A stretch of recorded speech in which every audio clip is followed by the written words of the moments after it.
Welcome back to your fix of strange, creepy, and true crime stories. The bar is always open and there's always something good cooking here.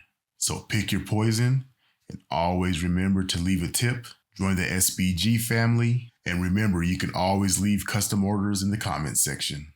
All right, let's go.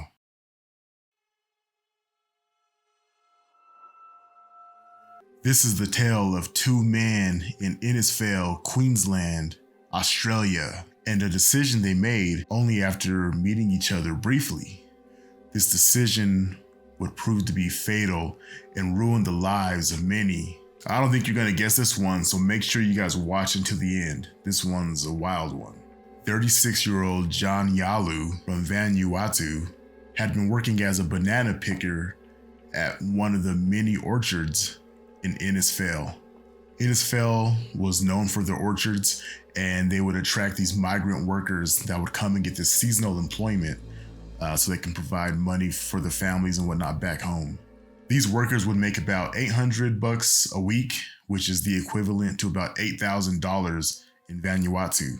And John, he was no different. He made $800 a week, and he sent that back to his wife and his 3 children at home. It was tough work, but John was this very, very strong young man, and he could handle it. These Vanuatuan workers, they're known for, doing really, really hard work, good workers, usually have a cheerful demeanor. They're usually rounded up super early in the morning. These farms would send vans out to them super early in the morning. They'd work all day, and then they'd come back at around 4:30 p.m. And these men and women, they're known, like I said, they work all day. So after work, they were known to kind of go out to the Innisfail's CBD pubs and, like to get some drinks. They would play the poker machines, but they generally did not cause any trouble. They were there to work, do their job, and then after work, they'd like to kind of let off a little steam, but never caused any trouble really. Everything was going fine for John. He was able to work. He was able to send money back to his family. His family was doing good. They were well supported.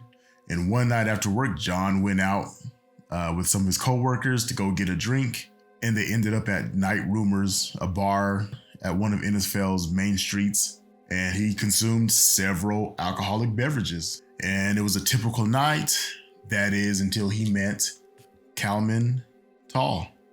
Kalman Tall was a retiree. He lived in Innisfail. He lived there for several years. He was a permanent resident, so he wasn't there on seasonal work. He actually lived there.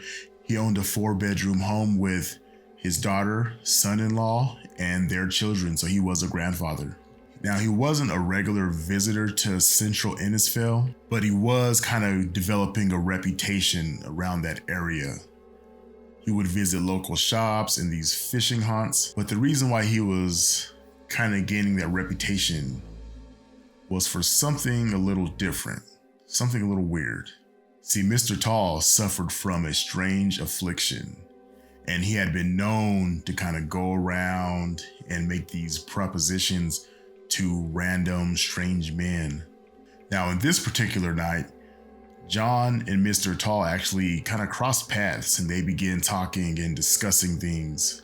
And during this discussion, Mr. Tall would basically explain to John what he's been needing and craving for all these years. And he would ultimately offer John $5,000 if he can give him what he wants, what he needs.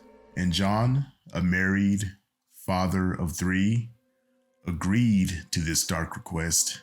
And around 2:30 a.m., John and Mr. Tall would leave that bar together in Mr. Tall's vehicle. They then went to a very, very dark location away from the bar, just off a riverbed, like just off the road.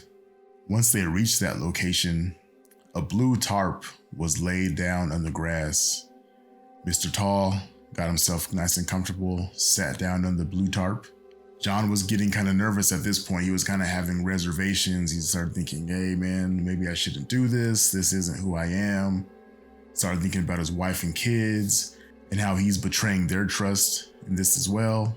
John was getting nervous, but at this point he says, you know what? I need the money. I really need the money. I'll just do this one time. I won't tell anybody. Nobody will know. and I can send $5,000 to my family, which would be about $50,000 where he's from. Mr. Tall, he sensed the hesitation in John, and he says, you know what, let's just go ahead and do it. He motioned for him, come on, let's just get this done with. And John said, okay, you know what, I agree to this, let's go.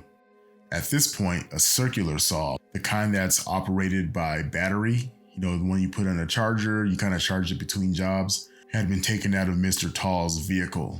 To understand where this is going, you need to understand Mr. Tall's strange affliction. See, Mr. Tall suffers from something called Body Integrity Identity Disorder, or BIID for short.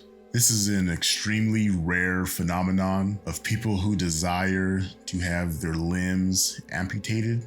And these aren't like damaged limbs or, you know, limbs with an issue. These are healthy, no issues. They just have this strange desire to want to amputate one of their limbs. They kind of choose a limb and then they just kind of obsess over it. Now, some of these people will mutilate themselves, or they'll request that a surgeon perform the amputations for them. But not Mr. Tall. He asks seasonal migrant workers if they would perform a surgery on the side of a road right near a riverbank. So back to the story. So John starts up this circular saw and proceeds to saw through Mr. Tall's left leg right below the knee. Mr. Tall is screaming in agony and pain. It hurts so much, but he knows this is what he needs, this is what he craves, this is what he's been wanting. So he toughs it out, and John saws through his leg completely. After all said and done, John helps Mr. Tall to his vehicle. They clean up the blue tarp, clean up the mess. John walks away on foot and probably just goes back home. He gets his money, goes back home. A few minutes later, Mr. Tall actually exits his vehicle and collapses in a gutter. Two brothers are out walking and they notice Mr. Tall bleeding out in this gutter. And this is around 3:48 a.m. in the morning. The two brothers alert the paramedics and the paramedics arrive, but it's too late. Mr. Tall has succumbed to his injuries.